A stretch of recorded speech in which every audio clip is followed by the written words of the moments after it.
And we are live. What is up, everyone? Welcome back to my live stream. My name is Tyler. I have a special treat for you and for me. I'm here with Ben Eriksson, aka the one and only CMNatic from the TryHackMe team. Yo, Ben, welcome to the live stream, my friend. Yeah, thank you, Tyler. It's awesome to be here. Been watching your streams, and yeah, I really appreciate you having me on. Dude, I'm pumped. And this is one of the first times we've chatted, well, it is not one of, the first time we've chatted outside of, Discord chat. So we chatted a little, 5 minutes before we started, but super fun to actually, meet you over video, but good to have you here. And I do want to say, for those of you joining me live, I don't have a good way to monitor my audio. I am a one-trick pony managing the stream, doing the interview, and all that good stuff. So for those of you joining me live, let me know if anything sounds off. So far, no one's saying anything sounds off, and it it looks like we're at a little over 80 people across the 3 different platforms, at least starting out. So huge thank you to all of you joining us for the live stream. Before we dive into things, a few things. Number one, we're going to be doing some giveaways live on stream. Usually I wait till the stream's over to do these, but we're going to do it live. So what we are giving away in partnership with TryHackMe is 6 1-month subscriptions to TryHackMe, 1 3-month subscription to TryHackMe, and the grand prize is 1 1-year subscription to TryHackMe. I'll be opening up a form later on, and we will do that drawing at the end of the stream. Only those who are here for the live stream will be eligible for that. So, hey, your chances are good because you're here at least in the middle of the workday if you live in the States. And once again, good to have you here. All right, I think that's everything I have by way of introduction. Everyone in chat is saying audio sounds good. Oh, last thing, for those of you in chat, hey, happy to take your questions as well. So if you have questions for Ben, drop them in the chat. I will do my best to monitor chat on LinkedIn, Twitch, and YouTube as we go. So if you do have questions for him, drop them in chat, and we will go from there. But yo, Ben, let's just begin with the classic elevator question. A lot of people know who you are, or maybe they've seen your name on TryHackMe, but they don't know the person behind the name, CMNatic. So who are you? Classic elevator question. You have a few minutes to introduce yourself. Who is Ben Eriksson? Yeah, absolutely. Yeah, so I'm Ben. I'm 24, based in the UK. I have a very keen passion for cybersecurity, specifically machine learning, malware analysis, incident response, things like that. I spend a lot of time studying, so I have a bachelor's and a master's in cybersecurity. And outside of cybersecurity, I try and keep myself busy by a lot of volunteering in the medical field. So, things like that keeps me busy. And yeah, I just I DJ. Well, some might call it a bedroom DJ, but that's how it is. Maybe I'll get a festival one day. We'll see. Watch your space. But yeah, I just I love learning new things, and music is very big. Very big interested in. I listen to all sorts, and yeah, just I don't know, keep myself busy. And I look at the clock and it's like 9 in the morning, and I look again and it's like 10 at night, and something happened in between there. Or like 3 in the morning. Like I know when I stream, sometimes I see you on there. I'm like, dude, it's like 3 or 4 in the morning. Go to bed. Yeah. My brain says that as well, but I can be a bit of a night owl.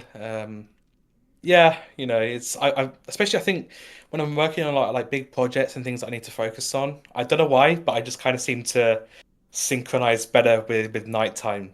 Um, Maybe that says more about me than anything. But yeah, it's been pretty fun, catching you on your streams. But I mostly catch up on VODs because 3 a.m. I'm 24. I can't do 3 a.m. anywhere like I used to when I was 18 years old. So Yeah. yeah. Amazing, dude. And like all good hackers, all good creators, you do have a hacker handle. You're known to many people, not as Ben, but as CMNatic. And hopefully I'm saying that right. First, is that how you pronounce the name, CMNatic? Yeah. So What's the that's meaning? Like, where'd you usually get that name something. from? So when I was younger, before I headed into cybersecurity, I actually wanted to start a YouTube channel, stroke like little like side business, getting involved in cinematography. Oh, So cool. like when when the whole drone thing was exploding, basically, DJI and aerial shots and using drones. I wanted to get into that. I found it very interesting. So my name was actually just cinematic, the words kind of shortened, and it's just one of those things that have kind of stuck with me. It's yeah. Dude, that's a cool name. So you start out with, I can't even say the word cinematography there. I think I said it there. And kind of YouTube, video creation, drones. But now you're in cybersecurity. And the cool thing about cybersecurity is like people from all different paths end up here. But what's your journey like? How did you end up in cyber out of all fields? Any key people, key books, key resources that you would share with the rest of us? Yeah, absolutely. So in the UK, we have a scheme called apprenticeships, and it's essentially a way that you can learn on the job while getting qualifications when you finish school. So here, when you finish school at 16, you have to do 2 years of something. So that's either like an apprenticeship when you're learning on a job, earning money, getting real experience and qualifications, or that's going to what's called like A levels, which kind of gear you up towards university. So for me, it was an apprenticeship. I actually applied for a job at the school that I went to when I finished my exams and stuff. I applied for a job there. I thought, hey, why not give it a try? After a few failed interviews, well, I wouldn't call them failures because it was some of my first ever interviews. You only And fail I if you mean, don't learn, right? I'm sure you learn yeah, something. Yeah. I learned tons by going to them. So I applied to a local hospital here for like an IT engineer sort of thing. Turned up in my dad's suit that he like let me borrow for the day for it. Beautiful.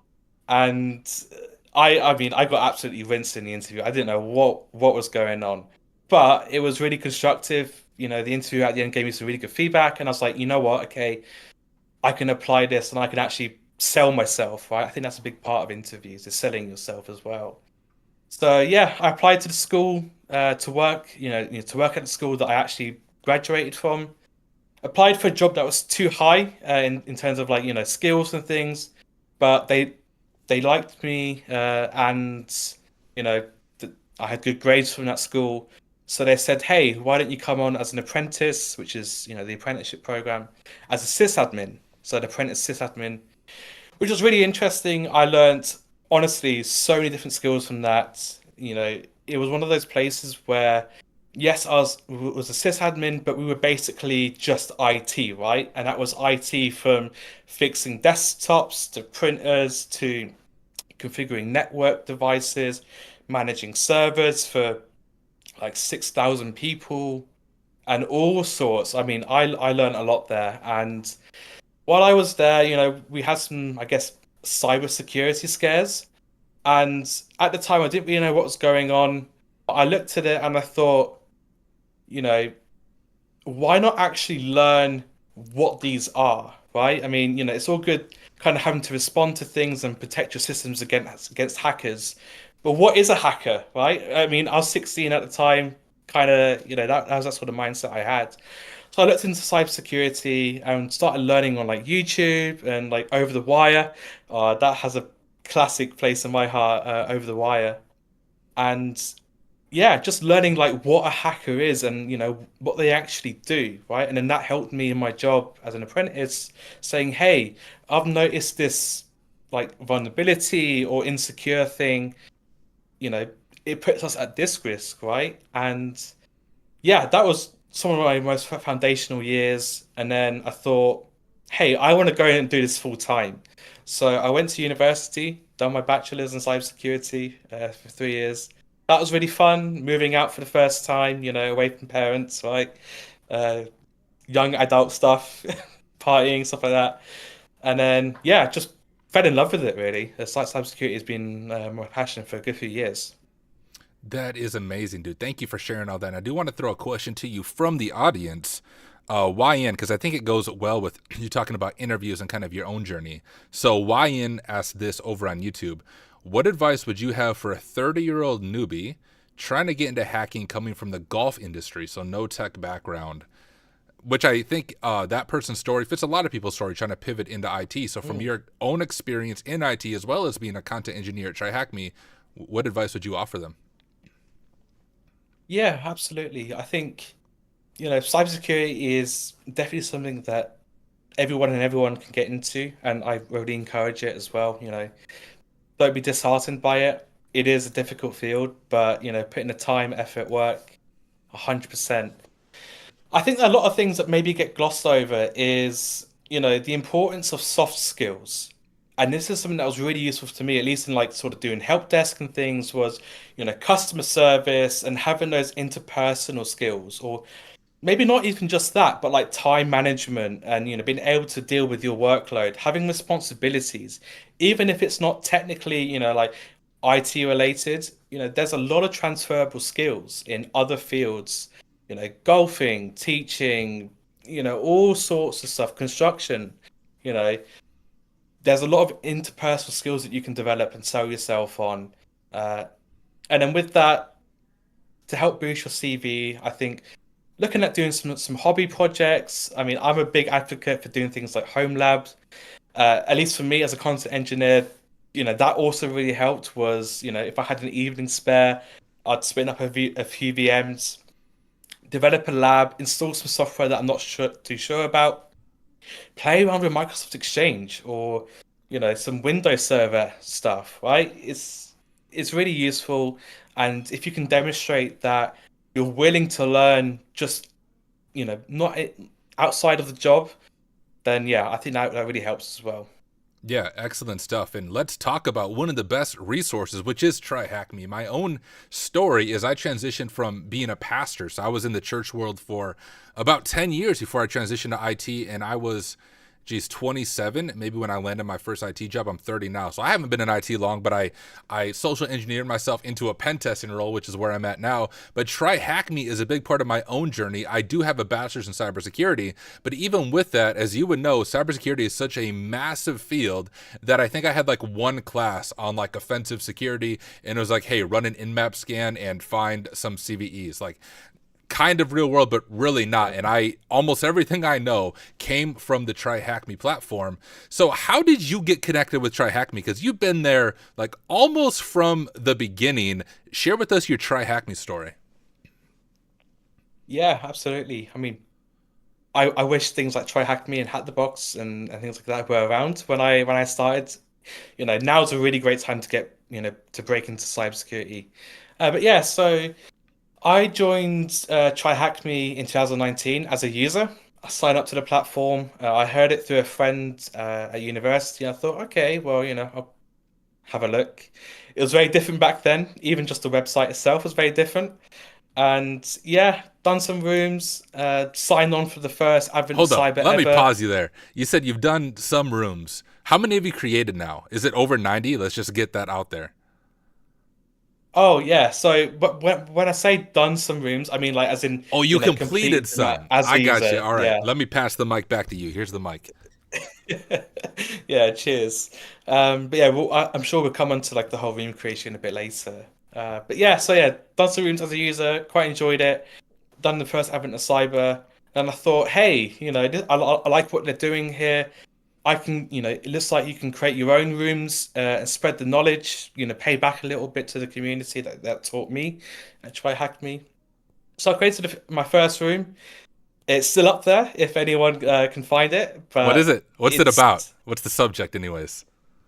so the first one was about Jupyter notebooks. So it's about data science and things like that. Yeah. I'm gonna say I've come on a long way since then, but it's definitely still up there. And then my first CTF, Tony the Tiger, which was a Java deserialization attack as well, which is actually quite fun. Amazing. And yeah, then started developing some more specific rooms that weren't on there at the time, so like malware analysis, so teaching us malware analysis. Then the co-founders reached out to me on Discord and they said, "Hey, well, I'm kind of abbreviating here, but hey, we like what you do. Would you be willing to create some rooms for us on like a commission, like contract basis?" And me at uni, in between like bar jobs and Yeah. stacking shelves and things, I was like, hell yeah, I get to work like without stacking shelves. All right, I'll do Amazing. it. Yeah. So yeah, just built rooms. They would give me a brief. They say, "Oh, we're looking for rooms on this." I'll go, "Yeah, okay." Deliver them. That was for about 6, 7 months in 2020, and then I finished university, graduated, and I said to them, "Oh, well," they basically said to me, "Hey, we know you're graduating. Do you want to come do this full time?" So I mean, just out of university, I said absolutely yes, 100%. And yeah, been full time pretty much since ever since then, all that time ago, and it's been really fun. That is awesome. And one principle I want to pull out of your story that I think would be helpful to a lot of people is the reason you got your role at TryHackMe is you just started by giving back to the community. And that's one of the Mm. questions people have, like, how do I network? How do I, without it being like this generic, hey, sending random LinkedIn messages to people, which doesn't work. How do I build community? Well, you build community by giving back to the InfoSec community. And at least from my own experience as well, as you give back freely, opportunities will come as long as you're doing excellent work as you're giving back. So just pulling that principle out, universal principle. If you want to grow in your career, don't begin by asking other people, like, what can I get out of you? But just begin giving back and make some really cool organic connections that way. But you've been at TryHackMe now for 4 years, if I know how to do math. What has it been like from when you started 4 years ago to where TryHackMe is now? What has been some of the growth? Like, I don't even know how many employees TryHackMe has, but just give us a glimpse behind the curtain of 2020 to 2024 in the TryHackMe universe as an employee. Yeah, it's been a whirlwind, I think I'd probably say. But really good to be able to ride the wave, as it were. Back when I started, it was me, the co-founders, and one other content engineer, who So beat four me of you. by being, yeah. So four, That's four of us. crazy. That was it. I mean, we were full time before the co-founders were, which was crazy. And back then, it was kind of like a wild. Well, no, maybe Wild West is a bit of a strong word for it, but it was obviously like brand new. We didn't have much like organization as we do now. As from a content engineer, we would just kind of develop rooms based on what we think was like missing or based on our skills and things. And I know over the years there's been a lot more structure, organization. I mean, I think we're currently at about like 100 people in TryHackMe, That's amazing. which is it's been crazy, right? And seeing all these teams develop and departments, like we have software team now, and back then I used to kind of wear many hats. I've done a bit of support, I've done a bit of content engineering, done a bit like software here and there, uh, QA as well. I was kind of involved in back then. But now these days, we have departments, we have teams, and yeah, there's a lot of velocity. It's really exciting. We we say we're going to do something, and we have the resources to do it. I mean, what's not to love about that, right? Yeah, that is so cool. So at TryHackMe from the beginning, making room, seeing all these different departments form, were there any just growing pains for you personally? Kind of this is your first like big full-time job out of university, and you started at what would have been very much a startup organization, which has pros to it. It has cons as well, where you have to do everything. But as an organization grows, there's also pros and cons. A pro is you have departments that can handle some of that stuff. But the con is, hey, now you have to follow some of these structures. So maybe just speak for someone who is in a startup organization watching it grow. Do you have any advice that you learned along the way? Yeah, I think you make a really good point. It's my first like big boy job right out of university, and it's quite an interesting one to land into, especially like as from the start of a startup like Yeah. organization. I think the thing for me was at the end of the day, I would just say go with the flow. It's gonna change a lot, and it does change a lot. You have to be flexible. You have to you know what you were doing maybe 2 months ago might not be what you're doing now because teams have developed since then and they can offload some of that work from you, which is a nice positive as well. So yeah, I think ultimately stick with it. It's going to change. It's one of those things, but also just be vocal about it as well. You're going to get a manager and things like that. And I think for me it was kind of one of those. I didn't want to be, oh, this was, I like try happy for how it was before, right? I mean, obviously, Hmm. we have like processes, content engineering is nowhere near as free roam, I suppose. These days, we have internal, reviews and planning and structures that we follow for it, which I think absolutely benefits the content itself. It helps develop a much higher quality product and training course, and you have the benefit of colleagues peer reviewing your work. But yeah, I think especially seeing it grow over the time, it's just kind of, yeah, again, go with the flow and embrace it. That's excellent advice. And the cool thing about TryHackMe, like many companies, well, other companies have embraced it post COVID now, but TryHackMe is fully remote. So you have 100 employees spread across the globe.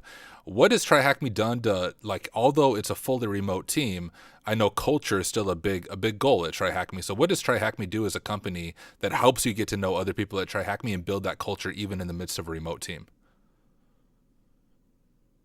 yeah, it's definitely it is a little bit of a challenge at times. I would like to perhaps sometimes on a Friday go out for like some drinks or do something social with colleagues, but again, we are fully remote. The the culture is great. I mean, we're really open to collaboration with each other. We speak to each other a lot. That really helps. And I feel like I definitely have some friends here, which is amazing, right? If you can say that about your colleagues. But every 2 weeks we have a TryHackMe lunch. So TryHackMe will pay for your lunch. You can order it on like one of the delivery apps or whatever, and then you get into a call with people from different departments and different cultures, and you just talk about the world affairs or whatever like the super of the day is, right? So that's really cool. It's honestly it's awesome because you get to hear a lot about different cultures, lots of different experiences, and then we also have the company retreat. So every year, TryHackMe pays for the employees to go out and meet up at like a place. So we've had Malaga recently, then we had Lisbon in Portugal the year Amazing. before, and they all pay for it, pay for flights, accommodation. We go out for meals and things, and you get to meet people face to face and things like that. And then we're also, now that the company's gotten bigger, we're arranging local meetups. So, I mean, I had one on last Wednesday where we met up in like a pub in London with a few colleagues, and yeah, it was really great. That is so cool. And keeping with the Try Hack Me conversation, you've started in 2020 making rooms. Was there a moment in this journey where you really realized like the work you were doing was having an impact on other people, a specific room, a specific story that you'd be willing to share with us? Yeah, it was I think for me actually a really defining moment was when I went to do my master's in cybersecurity. I went to one of the lectures and they were using TryHackMe. I was like, oh, this is really cool. Amazing. Obviously them not knowing that like I'm staff and things like that. Just I'm just like a regular student. I tried to keep that on the down low as best as I could. Yeah, they were doing TryHackMe, and then like their lectures had my rooms in it, and I was like, wow. I What? mean, Crazy, dude. maybe that's like stroking my ego a little bit, but I thought that was really cool. Seeing that actually, this has been taught right in like curriculums and things like that. And then as well, I think generally speaking, seeing the success stories that we've had from people. I mean, we've had, you know, teachers, we've had construction workers, we've had people from all sorts of backgrounds use TryHackMe to get their first career in cybersecurity. And when I read those, to me, that's like, okay, I'm actually doing something worthwhile here. And that's the sort of thing that sticks with me. That's amazing. And hey, I just pause this real quick to speak to those of you joining us live. We have about 140 people now, which is amazing. Do want to let you all know we're doing giveaways for a bunch of Try Hack Me premium vouchers towards the end of the stream, and we'll be doing the drawings live on stream as well. So feel free to hang around. I do see some questions in chat. I'll try to get to your questions, but a lot of your questions are ones I'm already planning on asking, so I'll try to get to those. But Ben, would love to talk about the room creation process because for me, as a user of Try Hack Me, it really took my own learning to the next step when I made my first Try Hack Me room, which is recently released called Hack Smarter Security. If no one has checked it out, make sure you check it out. But I have other rooms right now in the QA process, and I learned so much from making a room, but I haven't even talked to two people about making a room. So I'm curious about your own room creation process. You do it all the time. Can you share with us your general thought process? What are some of the things you think through initially? What are some challenges you run into? And just any advice for newbies like me who want to make their first room? Yeah, absolutely. I think firstly, creating rooms is 100%, something that I really recommend. It's a great learning experience. You use all sorts of skills. I mean, you wear a bit of the blue team hat, you wear a bit of the red team hat, you wear a bit of like sysadmin and like security engineer hat all in one. You're creating the applications that are vulnerable, which ironically is actually harder sometimes to make an application vulnerable than, you'd probably think. But yeah, for me, room creation and things like that. So for challenges, I think a really important thing is to have a story or have like a scenario and a flow to it. So I personally like to mind map, I think, what am I trying to teach the user here, right? What do I want them to get out of this room? Maybe it's a specific case of a vulnerability or, demonstrating an application or a certain way of performing an exploit. So that's really useful. Maybe, a really good thing is using like real world hacks as teaching opportunities to say, well, this company used this thing here in this way, here's the vulnerability. Okay, this is like a good learning opportunity to maybe try prevent it in the future, but at least raise some awareness about it. And yeah, I think the challenge is a really big thing. It's just make it, like I said, making a story, making it flow. No one enjoys rabbit holes for the sake of rabbit holes or doing some weird, obscure thing, like steganography. If you can make it real world, fun, engaging, and learning, you're onto a seller right there. Yeah, And for that's huge. walkthroughs, yeah, yeah, 100%. I mean, I've done CTFs and I've been like, this is just so silly. Like, what am I doing here, right? It's more frustrating than it is like anything actual useful from it. When I develop things, I want users to take away something from it and go, maybe they can apply it later on or, whatever. But for walkthroughs, it's a bit of a different story because it's quite challenging at times because you have to especially with walkthroughs, is that yes, you might know something, like you might know a topic about, I don't know, a specific part of like malware analysis, like dynamic analysis, right? Yes, it's all good you knowing it, but can you explain it to someone else, right? And I think that's a really good litmus test as well to really test your understanding of something, is that if you can break it down, if you can explain it to someone else who doesn't know and they get it, then I think it's a really good reinforcement opportunity. So for walkthroughs, especially at TryHackMe, it's we have planning sessions on like the modules and pathways that we're creating. We get peer reviews on them, and this is things like what is being seen in the wild, what sort of tools are being used. It's really cool as content engineers. I think we've done the math at some point, and we have like 120 years combined cybersecurity experience. So, we have a lot of people who have seen lots of different things, right? And it's great to get their input on it. Then it's just about conveying that topic clearly and also in an engaging way, right? Because, yeah, it's really great if you have like 10 tasks just full of text, but then, I mean, I don't like reading personally. I hate it. I prefer doing hands-on, right? So, how can you, even things like cryptography or like I've done the cyber defense frameworks. How can you make things like the meter framework or, things like that engaging and fun to learn from? Uh, so it has its own creative challenges, but it is good fun. That's so neat. And you've created, we mentioned this before. I think it's over 90 rooms on TryHackMe, both red team and blue team. I'm just curious, which team is best in your mind? Which is your favorite team to either create rooms for or to go through the labs for? Red team or blue team, and why? We'll see who we can offend in the stream. Okay, yeah. See, I thought that'd be a tough question. So I think personally, I think through like my studies and just things that I worked on, blue team for me has been more fun.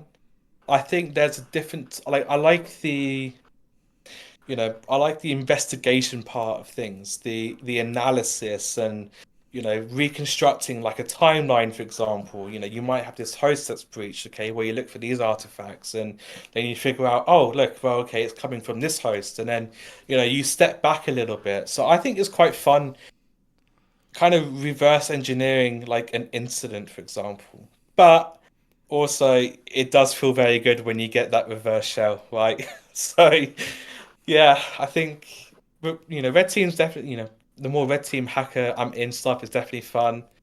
I just I think I prefer the blue team in terms of writing detections and stepping back through history and you know it's kind of like putting a jigsaw piece, a jigsaw puzzle together, and yeah, I think it's quite fun.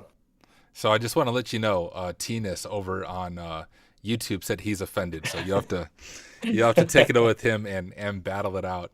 But I Yeah. really like hearing that perspective. Although of course I'm on the red team. Like I do pen testing. That's all I do. I don't do any blue team stuff for my job. No incident response. I just like break stuff and then tell people, hey, I broke your stuff. You should probably fix it yourself.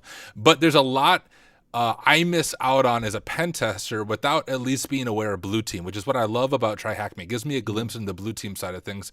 But even speaking of careers, and be curious your thoughts on this. When people want to get into IT and you ask them, hey, what do you want to do when you graduate or when you're done with this cert? I swear, like everybody's like, yo, I want to be a hacker because I saw Mr. Robot and that looks sweet. Like I want to figure out how to run those tools and do those things. Everybody wants to be a pen tester, but there's much more roles on the blue team side, and I would even argue the blue team much of the time even pays better than you do as a pen tester. I took a pay cut to go from blue team to pen testing, but I'm also in the States, so I'm curious your perspective on that. You're at TryHackMe, you have more of a global view.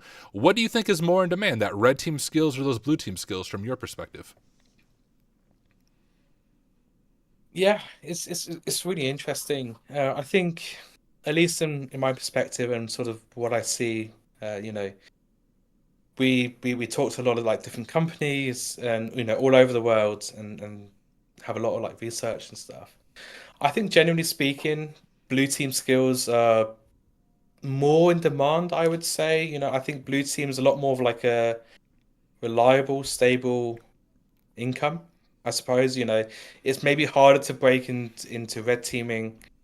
Uh, Probably less in demand. You probably have a smaller team. So like, you might have a SOC, for example, who has, a SOC level one, then two, three, and you might have some managers and things like that.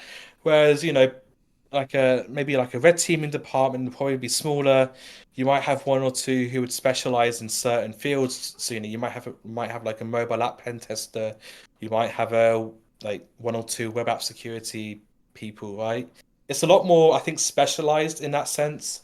And I think it's a bit of a shame, really, because yeah, I agree. Everyone comes out of university or like college or whatever, and they go, "Oh, I see Mr. Robot," or "I've seen like this YouTube video," and it's like earn dollar, dollar, dollar by doing bug bounties or red teaming. And yeah, while that is true for some, it's not true for many. Mm-hmm. Especially on the bug bounty part. But I think blue teaming kind of undersells itself a little bit. I think the misnomer with that is, blue teaming is just looking at logs all day and looking through Elastic and going, oh yeah, looking responding to alerts. While that definitely is a part of it, there's so much, with blue teaming that I think just doesn't get marketed that well. And it's those other things that I personally find enjoying, malware analysis, incident response, security engineering, actually implementing the fixes and protection mechanisms and, cloud, right? That's a really exciting topic, and especially in the blue teaming sector. So, Yeah. yeah, That's so cool. And John Hammond, when I interviewed him, and I know he said this on stream before, like he said his mission is to make blue team sexy again, right? Everybody's talking about red team. He wants to show them the yes, value and the fun of like threat hunting and blue team and things like that. But hey, have a question from chat that I think fits in good with this. Ace S or Aces, don't know how to say your name, my friend, but over on YouTube said CMNatic. What's your what about malware analysis is your favorite? You've mentioned this a few times. You created rooms on it. What's your favorite aspect of malware analysis? personally, I want to get blue team is sexy printed on a hat. Maybe that's what I'm going to do after this. You should. But yeah, so my specific favorite part about malware analysis, I think, is again like the part of the puzzle about it. APTs are getting a lot smarter these days, and I find it really interesting on how they're bypassing maybe some like security mechanisms, like Windows Defender, things like that. Persistence techniques are getting interesting, but also it feels like you're kind of like playing with a hot potato. I think the risk of that is quite fun as well. In terms of like being in a sandbox and just breaking something down and understanding how it works. I think at least me as a person, I find that really interesting. I'm very curious. and I like to learn about things, right? And if you can write a report on it or protect some things, I'm no Marcus Hutchins yet, but who knows one day, right? Yeah, that is cool. And hey, y'all, we have a bunch more questions to go through, but we only have about 20 minutes left on the stream. So I do want to share the giveaway information. So once again, we are giving away, see if I get this all right, 6 1-month premium vouchers to TryHackMe, 1 3-month premium voucher to TryHackMe, and 1 kind of the grand prize 1-year premium subscription to TryHackMe. And only you watching this right now are eligible. So here is how we are going to do it. I have a very secure way called a Google form. So I'm going to grab a link to this Google form. It's only going to be open, y'all, for just a few minutes. So I'm going to drop this in all the platforms real quick, make sure it goes through. So we dropped it on YouTube. I've dropped it on Twitch, and I'm going to drop it on LinkedIn. I will say, if you're on LinkedIn chat's always buggy. I don't know why half the time I can't see messages, or maybe you can't see mine. So if you didn't see me just drop it and you're watching it on LinkedIn, go to my YouTube. Otherwise, try to refresh it and you might see it. But I dropped a link to the form in all 3 chat platforms. So I'm going to give you all like 8 to 10 minutes. Sign up. All it asks is your email and your Discord name. I'm not going to share your email publicly at all, but we are going to do the drawing live on stream. So I'm going to take all the Discord names, drop them into a thing. We're going to do the drawing, and then we will follow up with you individually in order to pass those vouchers to you. So once again, I dropped that in all 3 platforms. Make sure you get that pulled up, fill it out. Don't complain to me when you miss out. It'll be open for just a few minutes. But all right, back to the interview, Ben. You have a lot going on with TryHackMe. All the different rooms you have created, working for a remote team spread across the globe, different time zones, and you are up at 3 a.m. sometimes, because I know when you're on stream. So I am curious, just for mental health and well-being, how the heck do you balance all of this? Yeah, that's a really good question. That's a really good question. I think it's an important one to bring up because I think specifically in cybersecurity, it's one of those fields that I don't know, maybe you feel like you're missing out if you're not keeping on top of things outside of work, like recent threats, recent hacks, following the news, new techniques, self-studying. I think especially in our sector, a it's one of those things that you're kind of expected to do, but actually you're not really given the time to do, right? Yeah, So for me personally, um, yeah, but with TryHackMe, yeah, it keeps me super busy. I enjoy it. It keeps me out of trouble. But I think for me personally, just taking time away from a screen is really important, and you know, setting realistic deadlines and expectations and going, right, okay, I've finished my work for the day. That's it. You know, stepping away from it. I think especially it's quite difficult when you're working from home because it's sort of like, your house becomes your office, and the benefit with like commute, yeah, right? The benefit like commuting to work is that, once you leave those doors at the office, that's it. You're done for the week or whatever. So for me, yeah, I value my time off screen. Hobbies are really important. Interests, like I said, volunteering, just things that aren't cybersecurity basically is I think is super important. that's good. What do you do? Like the off-screen time, what are some of your hobbies? You said DJing. Anything else that you just do for fun? Yeah, yeah. So I do a bit of photography. Well, try to at least, I suppose. I just like catching up with friends and boards, and I think the nice thing about London is that there's always something to do. But yeah, I'm traveling a bit, just doing all sorts of things.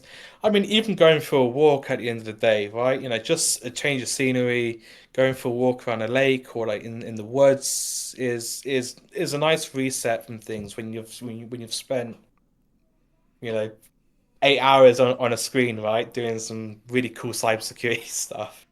So yeah, I just kind of fill my time trying to get into rock climbing. I'm still waiting for my friend to get back to me on that, to teach me the ropes, as it were. But yeah, just lots of little hobbies here and there. That's so cool. I meant to ask this when you first brought up DJing. You say you do all kinds of different kinds of music. What's your favorite genre? Just out of curiosity. Ooh. So this might be controversial, but I am drum and bass.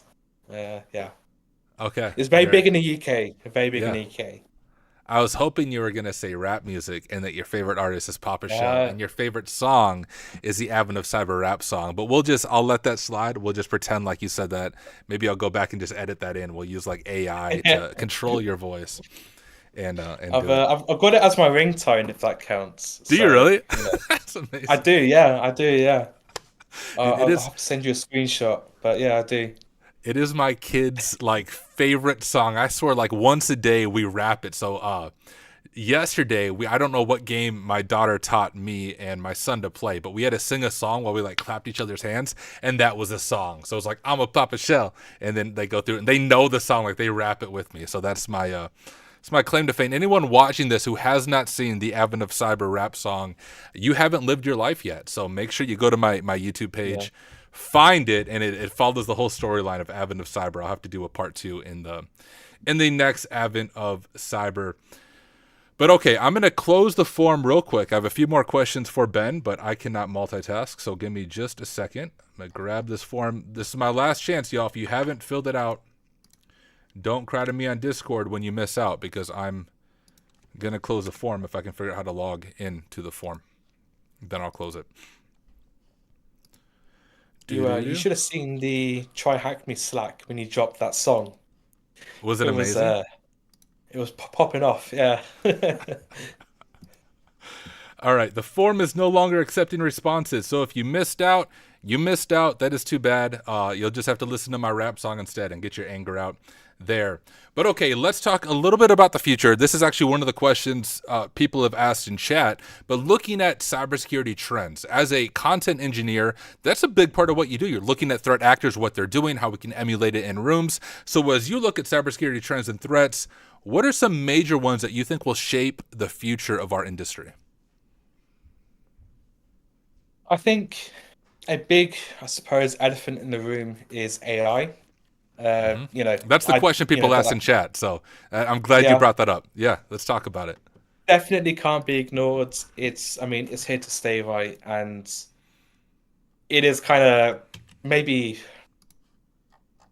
growing faster than we can kind of get used to.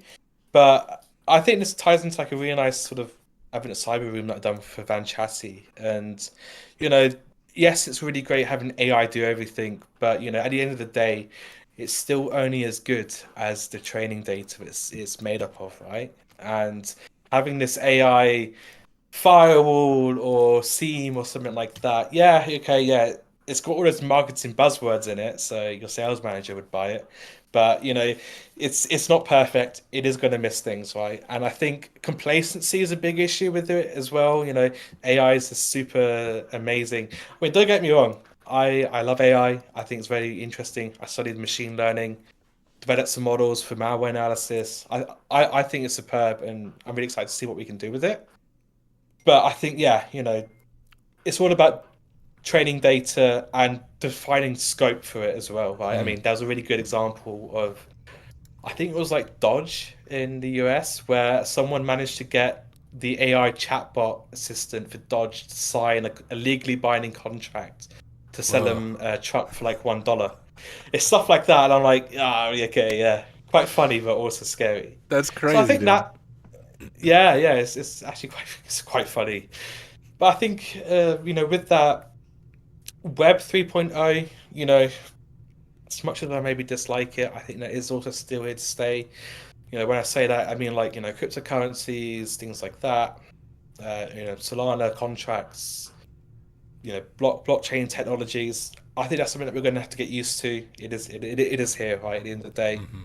But also, yeah, I think just APTs in general is quite a big threat at the moment, right? I mean, we have loads of ongoing ones that are quite big, and I don't know. It just sucks to see that we have so much great resources out there for cybersecurity, and then we see just something get popped, like like a hospital or things like that, and you know it's preventable, right? So Yeah. it makes me think. how can we raise awareness about it and things like that. Yeah, hey, and a follow-up question on that, even as we hear about APT groups and exploits happening, curious your thoughts on the whole debate around releasing POCs for some of those exploits. I know, like, what TryHackMe has done, and what you've even done personally with a recent CVE, is very quickly after it's disclosed, there are rooms that, like, walk a user through, hey, here's how you actually exploit this, but here's also how you patch it. But where do you see the line of ethics there? Like, are you afraid that a threat actor might use training from TryHackMe to go after a hospital or go after a bank or whatever that is? Like, what are your just overall thoughts on that? That's a really good question, and I do think about it myself quite a lot. It's like, it's one of those things that, yes, you're teaching with a good heart, like for example, sandbox evasion, right? That is a very legitimate skill to know as like a red teamer, but then ultimately it is sandbox evasion. It is AV evasion, so yeah, there is that dark side to the coin of it. I think at least, from like a try hack me point of view, it's especially with recent threats, we assess recent threats and we sort of collaborate together and we say, okay, we have some hard no goes and we have some things that, we have like a little like checklist or criteria for it. Mm-hmm. And generally speaking, we won't release like proof of concepts or a code or like a room lab unless there has been sufficient time for patches and mitigation techniques, or even, you know, recommending our own like detection rules. So like we write Yara rules, we write Sigma rules. For us, we're not going to be releasing ODAs. Yeah. It's yeah, I think ethics plays a really well. It's more about just like being responsible, right? Mm-hmm. We have a big following, and we want to be teaching cybersecurity for good reasons, right? And not be seen as like a platform, or like even from a personal point of view. I don't want to be the person who's like, ah, at the end of the day, I taught this person how to ransomware, or I don't know, get a reverse shell on some company or charity, right? So yeah, for recent threat CVEs, we wait until sufficient time for patching has been released. We write our own detection rules that we provide and things like that. Yeah, that is good, and I think TryHackMe has done a good job of finding that balance. Like, even on the TryHackMe side of things, with those recent threats, at least from my experience, it'll often teach you how to exploit or get initial access, but the rooms don't teach you goal execution, which is kind of that ransomware or exfiltrating sensitive data, which is what those threat actors do. They don't just get initial access, but they're going to cause damage. And I have never done a TryHackMe room that says, all right, now that we have access to it, we're going to simulate a ransomware attack and how you can encrypt all these files and then set up a secure Bitcoin link that they can send you money, right? You're not teaching goal execution, which at least is how it works in my head. But still an interesting question. I know when I was talking to John Hammond, he said it first came up when I think it was a print nightmare exploit that he had on GitHub, and an organization called him like, yo, your name is in our logs. Like, a threat actor used his exploit to pwn an organization and to do ransomware. So that was like a tough moment for him to think through some of the ethical implications I don't think we always talk about. But excellent Yeah, I stuff. think I think it's obviously really cool to be the first and be like the pioneers for it. But I think it's really important that we consider actually what is the impact of what we're doing, Hmm. right? I think it's super important, even from like a personal point of view or as a company. Yeah, that is good. All right. Well, we are at about the end of the stream, which means, drum roll, I don't have any sound effects, but it is time for the giveaway. Once again, we are giving away 6 1-month TryHackMe premium vouchers, 1 3-month premium TryHackMe voucher, and the grand prize 1 1-year premium TryHackMe voucher. And so I'm going to pull this over. Ben, you won't see this unless you pull up the stream because it's on our screen in front of us. I'll make it so they can still see your face there. Now everybody is looking at you and not me. But I just pulled up my wheel of colors and I grabbed everybody's Discord names, although someone dropped an email in there. I'll just scroll up. But everybody's Discord names and entered. And we are going to spin the wheel of colors. You can see I entered in twice because I'm going to obviously cheat. That was just during testing. But we'll spin the wheel of colors. First, we'll do the six 1 month vouchers. I'm actually going to get something pulled up here. Maybe I'll just drop it right here. Yeah, I can type there. Okay, here we go. This first drawing is for a 1 month premium voucher to TryHackMe. Let's spin the wheel. The wheel is spinning. Who's the winner? Do. All right, so Thibault, don't know if I'm saying your name right, but hey, if you're in chat, which you must be because you entered during the live stream, congratulations, you won one of the 1 month premium vouchers. We'll go ahead and spin the wheel again, and we'll see who the second winner is.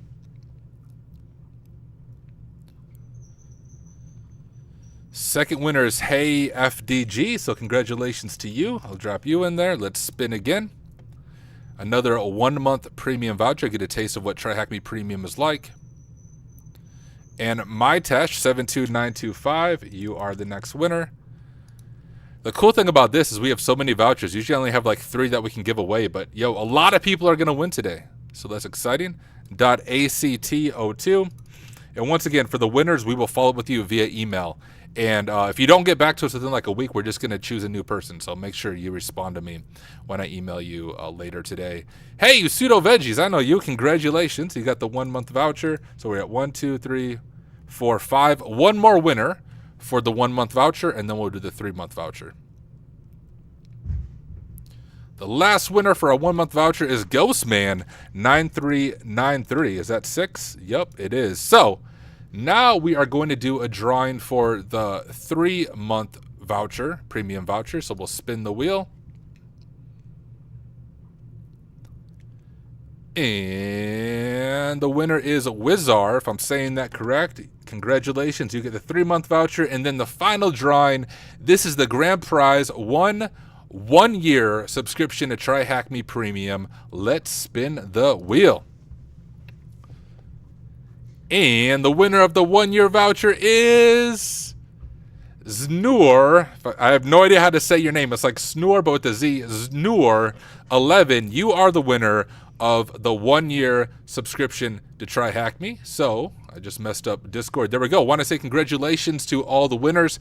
I will be following up with you. I do have to get back to my real job after my lunch break is over right here. But I will email you tonight. And just please get back to me within a week. If you don't get back to me, we are going to choose a different winner. But congratulations to all the winners. And hey, want to say thank you to everyone who joined us for the live stream. I think we had well over like 140 people across the 3 different platforms consistently the entire time. So thank you for hanging out. Hope y'all learned something. And hey, Ben, man, thank you for taking the time to hang out with us and chat about life and TryHackMe. Yeah, absolutely. It's been good fun. I think I probably could talk for hours. So Yeah, absolutely. Yeah, no, I appreciate it. Cool, fun stuff. Well, hey, y'all, for the rest of you, I'm going to sign off. So for those of you watching on the stream, thank you again for being here. I will see you in the next one.